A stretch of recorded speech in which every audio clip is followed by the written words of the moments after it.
Views ఈ మధ్యకాలంలో crime related videos తగ్గించున్నా, ఎందుకంటే నా బుర్రా పోతుంది. అండ్ కింద పెట్టిన కొన్ని కామెంట్లు చూస్తూ ఉంటే అయ్యో అందరూ ఇటువంటివి డిస్కస్ చేస్తున్న ఫీలింగ్ వస్తుంది. బట్ ఈ వీడియో చూడగానే ఈ టాపిక్ చెక్ చేయగానే నాకు ఒక్కసారి వివేకానంద రెడ్డి గుర్తొచ్చాను. వివేకానంద రెడ్డిని దారుణంగా చంపి దాన్ని గుండెపోటును నమ్మిద్దామని చూశారు. వాళ్ళ కూతురు సునీత ఆల్రెడీ డాక్టర్ కదా, ఆమె చూసి ముందు పోస్ట్ మార్టం చేయండి అంది. అప్పుడు తెలిసింది అక్కడ ఆయన ఘోరంగా చంపారు అని. ఎలా చంపారు ఏంటంటే సాయంత్రానికి జగన్మోహన్ రెడ్డి చెప్పాడు లైవ్లో చూసినట్టు గొడ్డలతో చంపారని. మరి ఆయన ఇంతవరకు సిబిఐ మరి ఎందుకు పిలిచి విచారించలేదో నాకు అర్థం. ఎందుకంటే గొడ్డలతో చంపారని తెలిసింది 3 సంవత్సరాల తర్వాత, బట్ ఆయనకు ఆ రోజే తెలిసింది. పాయింట్ ఏంటి,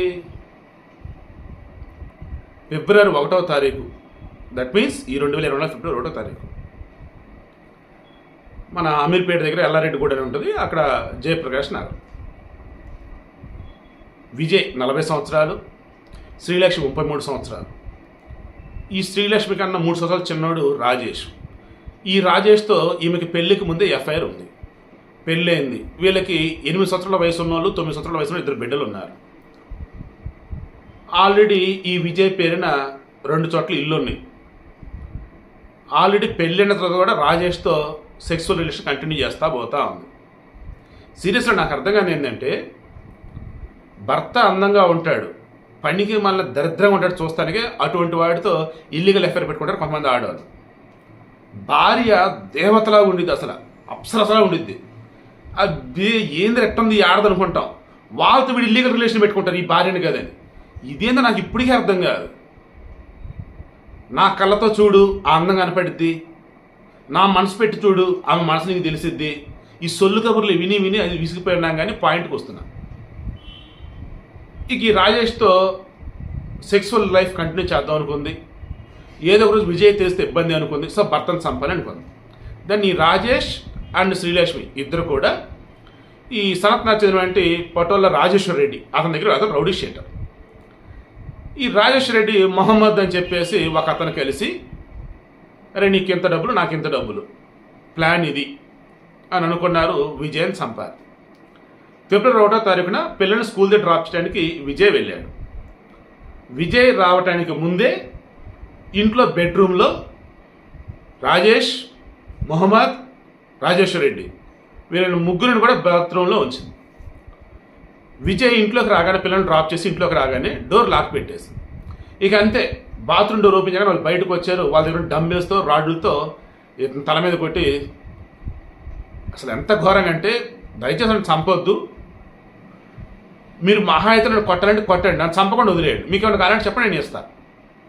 పాపం అతను బతిలాంటి విధానం చూసి చంపేసి వెళ్ళిపోయాడు కదా rowdy sheeter Rajeshwar Reddy.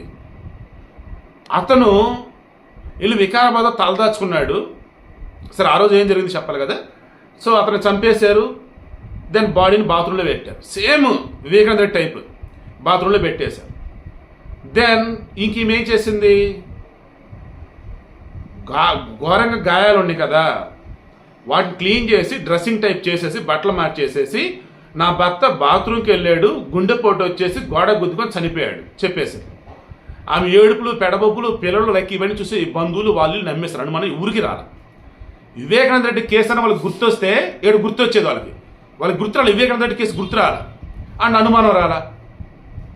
Then ఇంకేం చేశారు, ఇంక పోస్ట్ మార్టం కూడా చేపించలే, సహజ మరణం గుండెపోటు అనుకున్నారు. ఇక అంతే. ఇమీడియట్గా ఆ రోజు అంత్యక్రియలు కూడా చేసేస్తున్నారు సిటీలో. ఎక్కడ, ఇదే శ్రీనగర్ కాలేజ్ శ్మశాన వాటికలో. వాస్తవానికి హిందువులలోనే కొంతమందిని ఖననం చేస్తారు, కొంతమంది దహనం చేస్తారు. ఇప్పుడు మాది ఉంది, మా దానికి వచ్చేసి రామానుజాచార్యులు ఉన్నారు చూసారా, సో ఆయన వర్షంలో మమ్మల్ని ఖననం చేస్తారట. బట్ మా దానిలోనే మళ్ళీ మా బావాలు ఉన్నారు, వాళ్ళని మరలా దహనం చేస్తారు. సో ఇట్లా ఒక్కొక్కరు అన్నట్టు. సో ఇప్పుడు ఇతనికి సంబంధించి దహనం చేయాలంట, అంటే బాడీని తగలబెట్టాలి. బట్ ఆ రోజు సారీ అండి, ఆయనని ఖననం చేయాలంట, అంటే పూడ్చిపెట్టాలి. బట్ ఈమెం చేసింది, పూడ్చిపెడితే మరలా పోస్ట్ మార్టం బయటికి తీస్తే ఏదైనా తేడా కొట్టిందని ఆ రోజు దహనం చేసేసారు. సిటీలో ఎలా ఉంటుందంటే, ఈవెన్ మా నాన్నగారిని కూడా 2022లో మేము ఆయనని ఖననం చేద్దామని చెప్పేసి ఫస్ట్ అడిగినప్పుడు ప్లేస్ లేదు, అండ్ మరో కరోనా తర్వాత రూల్స్ కొంచెం స్ట్రిక్ట్ అయినాయి, దహనమేనండి అన్నారు. కాదు కొంచెం చూడండి అని చెప్పేసి అంటే దాన్ని ఇంకా కొంచెం ఎక్కువ అమౌంట్ ఛార్జ్ చేసి ఖననం అన్నట్టు ప్లేస్ ఇస్తున్నాడు. బట్ తర్వాత తెలిసింది ఏంద్రా అంటే ఖననానికి జనరల్ ప్లేస్ అనేది ఉందట, బట్ కరోనాని యూజెస్ డబ్బులు ఎక్కువ ఛార్జ్ చేస్తూ ఉన్నారు. చూడండి, అసలు మనిషి చనిపోయిన తర్వాత అంత్యక్రియ చేయడం కూడా డబ్బులు. ఓకే, పాయింట్కి వద్దాం. సో ఇక్కడ ఇతనికి సంబంధించి ఏంటి, దహన సంస్కారాలు చేస్తున్నారు. ఇంకేముంది, ఇక ఆ తర్వాత అంత్యక్రియలు అన్నీ అయిపోయినాయి. ఫిబ్రవరి సెకండ్ వీక్ కల్లా అన్ని పనులు అయిపోయాయి. ఇక ఆ తర్వాత రాజేష్తో ఫుల్ ఎంజాయ్ చేస్తున్నాను, అనుభవించు రాజా అంటూ. 2 పిల్లలు ఉన్నా కానీ అప్పుడు నుంచి చెప్స్కంటే ఉన్నాడు కదా మహమ్మద్ రాజేశ్వర రెడ్డి. ఈ రాజేశ్వర రెడ్డి వికారాబాద్లో ఉంటూ ఉన్న అతను అనుక్షణం కూడా కళ్ళ ముందు విజయ్ కనిపిస్తూనే ఉన్నాడు. విజయ్ ఆత్మచత్వంతో మాట్లాడిందో అతనంతటా అతను నేను తప్పు చేయని చెప్పేసి ఫీల్ అయ్యాడు. మొత్తానికి మొన్న 15వ తారీఖున వచ్చి మధురనగర్ పోలీస్ స్టేషన్, అయ్యా ఫిబ్రవరి 1వ తారీఖున ఎల్లారెడ్డి కూడా జేపీ నగర్లో విజయ్ అనే వ్యక్తిని నేను, రాజేష్, మహమ్మద్ అనే ముగ్గురు కలిపి చంపాం, మాకు సుపారీ ఇచ్చింది శ్రీలక్ష్మి అని చెప్పేసి మొత్తం కథ అంతా చెప్పాడు. దాన్ని ఇక పోలీసులు విచారణ చేస్తే అంత నిజమని చెప్పి తేలింది. సెక్షన్ 302 కింద కేసు బుక్ చేసి అందరూ లోపలేశారు. ఇందాక కేసు బయటకు వచ్చింది. ఇప్పుడు చెప్పండి, అసలు ఇంత ఘోరం ఏంటండి? మీకు 1,00,000 సార్లు చెప్పుంటా నేను, ఒరే పెళ్ళి కాకముందు మీకు ఎవరితో ఎఫ్ఐఆర్ ఉంటే వన్స్ పెళ్ళిన తర్వాత దూరం పెట్టండి, వద్దు. గతం పెళ్ళైన తర్వాత కంటిన్యూ చేద్దామని అనుకుంటూ ఉంటే విడాకులు తీసుకుని హ్యాపీగా బతకండి. కాదు అదేదో ఇదేదో అనుకుంటే ఇది చెప్పకూడదు. ఇంకా ఆ ఛానల్లో ఈ ఛానల్ చెప్పే సొల్లు కబుర్లాగా నేను చెప్పలేనులే, కానీ ఓపెన్గా మాట్లాడదు.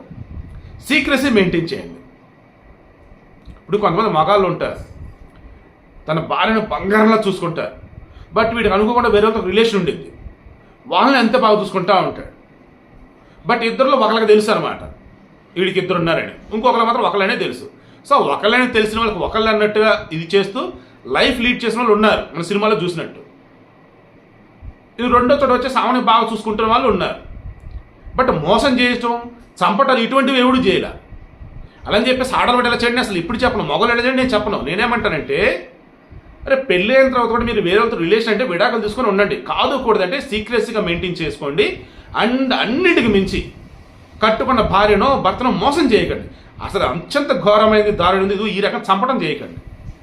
మీ కాడికి మీరు ఎంజాయ్ చేస్తున్నారు, ఆస్తి మళ్ళీ వాడితే మరలా వాడినే చంపి వాడాస్తూనే కులకాలంటే వాడు ఆత్మశాంతి చేస్తే చెప్పండి. అందుకే పాపం విజయ్ ఆత్మే ఘోషించి ఆత్మఘోష రాజేశ్వర రెడ్డిని వెళ్ళి నిజం చెప్పేలా చేసింది. నేను చేతెత్తి మరీ రిక్వెస్ట్ చేస్తూ ఉన్నా, ఉండొచ్చురా బాబు. నేను గతంలో కూడా చెప్పున్నా, అరే నీకు ఇష్టం ఆమెకి ఇష్టం, 100 మంది 1000 మంది ఊరేగడరా బాబు, కానీ మీ మీద ఆధారపడి ఉంటారే వాళ్ళని మోసం చేయకండి. ఒకవేళ వాళ్ళు తెలిసినా వాళ్ళు చంపేద్దాం అన్నటువంటి దరిద్రమైన దిక్కుమైన నీచమైనటువంటి ఆలోచన చేయకండి. ఈ ఆడవాళ్ళు ఈ మధ్యకాలంలో చూస్తున్నాను కదా, మా బాబాయ్ ఘోరంగా తయారయ్యారు కరోనా తర్వాతే.